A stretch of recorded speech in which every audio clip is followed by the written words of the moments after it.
Eagles beat reporter Mike Kaye here for NJ.com. The Eagles practiced without 5 major players on Wednesday. Fletcher Cox was out with an ankle. Darren Sproles was still out with a hamstring.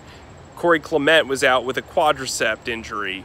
Alshon Jeffery was listed on the did not practice list with a chest injury, and then defensive end Derek Barnett was out with a shoulder injury.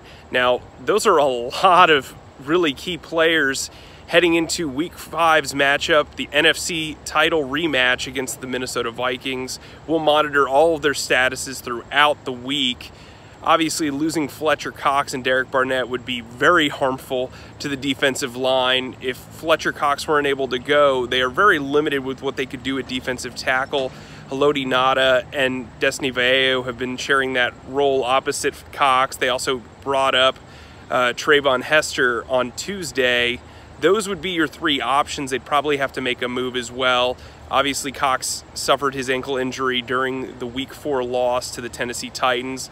On top of that, when you look at Barnett, he could be replaced in the lineup by Chris Long or Michael Bennett opposite Brandon Graham, but that would still hurt the depth overall because the Eagles use Michael Bennett and Brandon Graham inside at times opposite Fletcher Cox.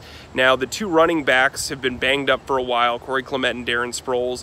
They are going to be listed as day-to-day for the foreseeable future.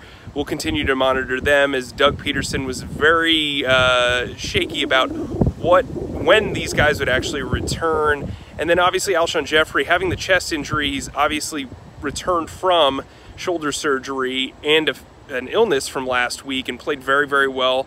Caught 8 passes for 105 yards and a touchdown, really stood out against the Titans, was one of the few bright spots.